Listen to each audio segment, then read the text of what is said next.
कुणाल तुली और आप देख रहे हैं DIN न्यूज। विधानसभा इलेक्शन सर पर है और इसके चलते हम आज हैं समता पार्टी के कार्यालय में। हम आपकी मुलाकात करवाएंगे सोमेश्वर सिंह जी से, जिन्होंने विधानसभा जो है तिगांव विधानसभा से दावेदारी ठोकी है। नमस्कार सर। बहुत बहुत धन्यवाद आपका कुणाल जी। सर, हमारे दर्शकों को पहले तो अपने बारे में बताएं, उसके बाद हम बाकी प्रश्न पूछेंगे। बिल्कुल, मैं अपना छोटा सा परिचय दे देता हूँ। मेरा नाम सोमेश्वर सिंह है। वैसे मेरा कोई राजनीतिक बैकग्राउंड नहीं है, लेकिन तिगांव के जो हालात हैं, ओवरऑल फरीदाबाद के जो हालात हैं, उन सबको देखते हुए काफी लोगों ने, हम सब ने साथ बैठकर ये डिसाइड किया कि हमारे बीच से एक प्रतिनिधि भी खड़ा होना चाहिए, और इसलिए मैंने तय किया है कि इस बार तिगांव विधानसभा से एक अच्छी फाइट दूंगा। सर, बात करते हैं, अभी सारी पार्टियां कोई ना कोई तो दावेदारी ठोक ही रहे हैं। हाँ, जमाना तो बुद्धिजीवी का है, ये तो हम भी मानते हैं, ये तो जनता भी मानती है, लेकिन आपका पुराना क्या एक्सपीरियंस रह चुका है पॉलिटिक्स में? सर, पॉलिटिकल अवेयरनेस बहुत ज्यादा है। बचपन से पॉलिटिक्स को फॉलो करता आया हूँ, और जो आप कह रहे हैं कि सभी पार्टियों से दावेदारी ठोकी जाएगी, इन पार्टियों से ही दिक्कत है। अगर आप आम जनता के बीच में जाएंगे, ग्रेटर फरीदाबाद की सोसाइटीज में बात करें, या फिर आप जो पल्ला क्षेत्र है, सेहतपुर, इस्माइलपुर की हालात देखें, वहां के लोगों से बात करें, तो अभी तक पार्टियों ने सिर्फ जनता को बेवकूफ बनाया है और कुछ भी काम नहीं किया। हालात इतने बद से बदतर हैं कि वहां पे नालों के साइड में घर बने हुए हैं और वहीं पे जिंदगी गुजारने के लिए लोग मजबूर हैं। फरीदाबाद मैं बात करता हूं, दिल्ली NCR का एक रीजन पड़ता है, लेकिन अगर देखा जाए तो दिल्ली NCR का सबसे कमजोर, अगर मैं कोई बात बोलता हूं तो वो फरीदाबाद आता है। फरीदाबाद और जो जुड़े हुए इलाके आते हैं। बीजेपी कहती है भाई 10 साल बेमिसाल, आप क्या बोलते हैं? मैं कहता हूं बहुत हुआ डबल इंजन सरकार, अब की बार माफ करो यार। देखिए, ये दिल्ली NCR का क्षेत्र है, जैसा आपने बताया, दिल्ली की राजधानी जिस एरिया की मैं बात कर रहा हूँ, जो तिगांव विधानसभा के अंतर्गत आता है, आप पल्ला पुल पार करके उस तरफ जाएं, वहां से सेहतपुर, इस्माइलपुर से लेके रोशन नगर, विनय नगर, आप किसी भी एरिया में घूम लें, पूरा सूर्य विहार, सूर्य नगर, पुस्ता रोड पे चले जाएं, आप वहां के हालात देख करके आए। एक बार मैं आपसे चाहूंगा कि उस तरफ जब भी आप जाएंगे तो वहां की वीडियो बना करके आप अपने चैनल पे अपलोड करें और लोगों को दिखाएं कि क्या हालत है। उसकी दूरी हमारी राष्ट्रीय राजधानी से मुश्किल से 1 किलोमीटर से 1.5 किलोमीटर होगी। हम लोग बड़ी बड़ी बातें करते हैं, देश विदेश में डंका पीटने की बातें करते हैं, विकास, डेवलपमेंट, इतनी सारी बातें करते हैं, लार्जेस्ट इकोनॉमी होने की बातें करते हैं। सर, मैं आपको बताऊं कि वहां लोग जी रहे हैं या मर रहे हैं। आज तक ना कोई पार्षद देखने गया है, आज तक न किसी विधायक ने वहां पे झांका है, ना किसी सांसद या मंत्री को चिंता है, ना ही केंद्र सरकार को और ना ही राज्य सरकार को। सबसे बड़ी विडंबना ये है कि सारी की सारी जो अभी सिस्टम है वो एक ही पार्टी की है। पार्षद भी एक ही पार्टी का, विधायक, सांसद, मंत्री, राज्य सरकार, केंद्र सरकार, और वो पार्टी जो विकास के नाम पर वोट मांगती है, जो कहती है कि हम लोग सिर्फ विकास करते हैं, भ्रष्टाचार नहीं करते। आप प्लीज एक बार मैं रिक्वेस्ट करूंगा कि उन नेताओं से भी पूछें, क्या वो घूमने गए हैं 5 साल में उस एरिया में? अगर गए हैं तो उनको क्या दिखाई दिया? क्या उनको वहां पर लोगों की जिंदगी किस तरह से बेहाल है वो दिखाई नहीं दिया? मेरा तो बस यही सवाल है। मैं तो अभी कोई भी हो, जो बड़ी बड़ी पार्टी के नेता हैं, वर्तमान विधायक हों या पूर्व में रह चुके विधायक हों, मैं सबको कहता हूं कि सर, मैं आमंत्रित करता हूं, आइए ना एक बार एक स्टेज पे बैठते हैं। देखिए, US का इलेक्शन होता है, इतना बड़ा इलेक्शन है, पूरी दुनिया में फॉलो किया जाता है। वहां पे जो प्रेसिडेंशियल कैंडिडेट्स होते हैं वो पहले आपस में डिबेट करते हैं, उस डिबेट के आधार पर तय होता है, पब्लिक देखती है और तब तय करती है कि किसको वोट देना है। आप देखेंगे अभी करंट प्रेसिडेंट जो बाइडेन का स्पीच वहां पे अच्छा नहीं हो पाया, उस डिबेट में उन्होंने एक डिजास्टर किया, जिसके कारण उनको प्रेसिडेंशियल कैंडिडेट से हटना पड़ा, प्रेसिडेंट का कैंडिडेट चेंज हो गया है। तो आइए ना, जनता के बीच में चलते हैं, वहां बैठते हैं, जितने भी नेता लोग हैं, विधायक हैं, पार्षद हैं, पूर्व विधायक हैं, और वहां पे जनता के बीच में एक बैठ करके डिबेट करते हैं ना, एक वाद विवाद करते हैं, वहां पे देखते हैं कि आपका क्या विजन था, आपने क्या किया, और मेरा क्या विजन है, हम लोग क्या कर सकते हैं। मैं कोई राजनेता नहीं हूं, किसी पार्टी से बिलोंग नहीं करता था, अभी मैंने रिसेंटली समता पार्टी ज्वाइन किया है, क्योंकि एक पार्टी के बैनर तले इलेक्शन लड़ने की बात अलग होती है। ये जो डिसीजन हमने लिया है इलेक्शन लड़ने का, ये सिर्फ इसलिए लिया है कि जनता के बीच में से ही कोई उठ करके आए। बार बार हम लोग जब भी चर्चा करते थे तो लोग यही कहते थे, विकल्प क्या है, विकल्प क्या है। तो फिर मैंने ठाना कि ठीक है, मैं बोलूंगा कि मैं ही विकल्प हूं। आओ, जनता के बीच में से उठ करके आते हैं और एक विकल्प बनते हैं। बड़ी बड़ी पार्टीज हैं, बहुत सारी बातें भी करती हैं, लेकिन आप धरातल पर कुछ भी काम नहीं होता। तो ये हमारी मजबूरी है कि हमें बीच में से निकल के आना पड़ रहा है। आप RW में भी हैं अपने, जैसे मेरे को पता चला। थोड़ा आप बताएं अपने बारे में पहले। जी हाँ, मैं भी तिगांव विधानसभा क्षेत्र के अंतर्गत ही ग्रेटर फरीदाबाद में सेक्टर 77 आता है, उसमें बीपीटीपी पार्कलैंड्स प्राइड है। अभी मैं करंटली वहां का आरडब्ल्यू का प्रेसिडेंट हूँ। बाकी ग्रेटर फरीदाबाद में जितनी भी सोसाइटीज हैं, करीब 51-52 सोसाइटीज हैं, उसमें भी जो एसोसिएशंस हैं उसमें मैं काफी एक्टिवली इन्वॉल्व हूँ, पार्टिसिपेट करता रहता हूँ। तो मुझे वहां की जो समस्याएं हैं वो पता है, बहुत अच्छे से पता है, हम लोग किस तरह से जी रहे हैं, क्या क्या हो रहा है। मैं बहुत सारी बातें करना चाहता हूँ, वहाँ पे पूरा माफिया राज चल रहा है, और जो हम पैसा खर्च करते हैं अपने मेंटेनेंस पे, उतनी सुविधाएं हमें मिलती नहीं है। रात को अगर आप हमारे एरिया में आएंगे तो आपको बिजली नहीं मिलेगी। अगर आप लॉ एंड ऑर्डर की बात करें तो वो भी ठीक नहीं है। अगर आप इंफ्रास्ट्रक्चर की बात करें तो अभी चुनाव आ गए हैं तो सड़कें बननी शुरू हो गई हैं। लेकिन ये अब जनता को समझ में आता है कि जब चुनाव आते हैं तो 2 महीने पहले सड़कें बनने शुरू हो जाती हैं, और सड़कें भी ऐसी बनती हैं कि वो फिर 6 महीने के अंदर टूट जाएं। तो इस हालात के कारण मजबूर होकर के पूरी जो ग्रेटर फरीदाबाद की सोसाइटीज है उसकी हमने एक मीटिंग की थी।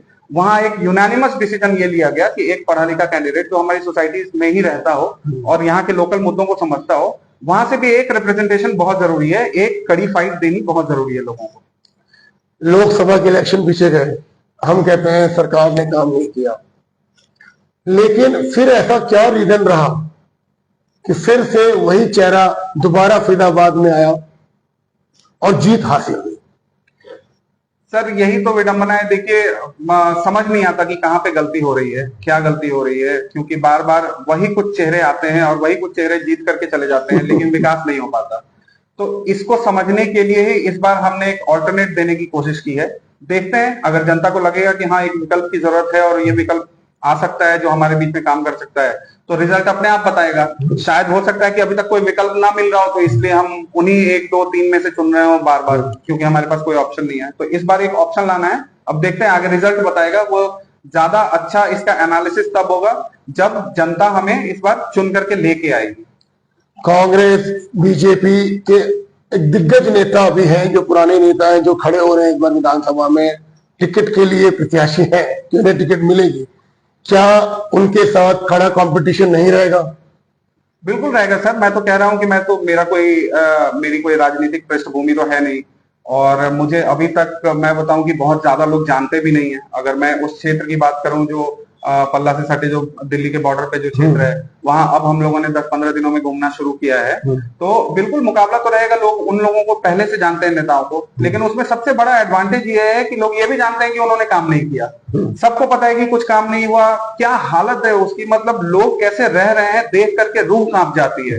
कल हम लोग जिस गली में जा रहे थे, उस नाले में ही चल के हमें घर तक जाना पड़ रहा था, और लोग कह रहे थे कि ये नाला अभी रोड बन रहा है तो इसलिए ये दिक्कत हो गई है। लेकिन आप कहीं भी पूरे उस क्षेत्र में जाएंगे ना, कहीं भी देखेंगे कोई सड़क नहीं है, बिजली 8-8 घंटे 10-10 घंटे नहीं रहती है, पूरी गंदगी है, वहां पे बीमारियां फैल रही हैं। मैं तो कहता हूं कि जो लोग वहां पे रह रहे हैं वो उनकी हेल्थ तो खराब हो ही रही है, लेकिन जो आने वाले जनरेशन हैं, जो बच्चे पैदा हो रहे हैं वहां पे, वो कभी हेल्दी पैदा हो ही नहीं सकते, वो 10 बीमारियां लेकर के पैदा होंगे। तो ये सब हमें समझना पड़ेगा और जागना पड़ेगा। जाग करके इस बार एक चेंज के लिए लड़ना पड़ेगा। अगर आपको जीत हासिल होती है, ऐसे कौन से मुद्दे हैं जिन पे आप ध्यान देंगे और फरीदाबाद की जनता को उनसे राहत मिलेगी? सर सबसे बड़ा मुद्दा जो मैं बार बार रिपीट कर रहा हूं ये है कि जो लोग उस तरफ जी रहे हैं, रह रहे हैं, या जो हम ग्रेटर फरीदाबाद की सोसाइटीज में रह रहे हैं, हमारे जो मूलभूत हमारी समस्याएं, जो लोकल इश्यूज हैं, हमारे रोड, सड़क, बिजली, क्राइम, ओवरऑल इंफ्रास्ट्रक्चर, माफिया राज जो चल रहा है बिल्डर्स का यहाँ पे ग्रेटर फरीदाबाद में सोसाइटीज के लिए, इन सब से लड़ना ही हमारा काम है। एज एन आरडब्ल्यू प्रेसिडेंट भी अभी भी मैं लगातार आवाज उठाता रहता हूं और लड़ता रहता हूं बिल्डर्स से। और शायद आपको पता नहीं होगा, काफी हमारी सोसाइटी में भी अभी इश्यूज चल रहे हैं जो बिल्डर कोई सुनवाई नहीं कर रहा है, तो हम उस पर लीगल एक्शन भी ले रहे हैं। तो हारना नहीं है, लगे रहना है। मूलभूत जो समस्याएं हैं, सबसे पहले तो उस एरिया में अगर मैं बात करूं, तिगांव विधानसभा क्षेत्र के पल्ला, सेहतपुर, इस्माइलपुर, रोशन नगर, विनय नगर, सूर्य विहार, सूर्य नगर, पुस्ता रोड पे आप बात करें तो सबसे ज्यादा जरूरी है वहां पे नाला बनाने की, वहां पे सड़कें बनाने की, वहां पे बिजली ठीक करने की, उनके जो जीवन का स्तर है उसको सुधारने की। जीवन का स्तर ही जब इतना नीचे रहेगा तो विकास कहां से होगा? विकास तो हमारे घरों से ही शुरू होना चाहिए ना।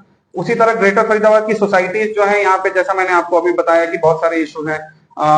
अभी तक सीवर लाइन हमारे पूरे ग्रेटर फरीदाबाद में नहीं आई है, मैं आपको बता दूं। जो सोसाइटीज हैं उसमें नाले जो बने हुए हैं वो अंदर अंदर ही उसमें मूव करती रहती है सीवेज और ओवरफ्लो होती रहती है, या फिर टैंकर्स आते हैं, क्योंकि टैंकर्स का भी एक बहुत नेक्सस है और वो लोग आते हैं और टैंकर से उसको सक करके ले जा करके कहीं बाहर ग्रीन बेल्ट में ही गिरा देते हैं। जो हमारी ग्रीन बेल्ट एरिया होनी चाहिए थी वहां पे हम नाले का पानी बहाते हैं अपना।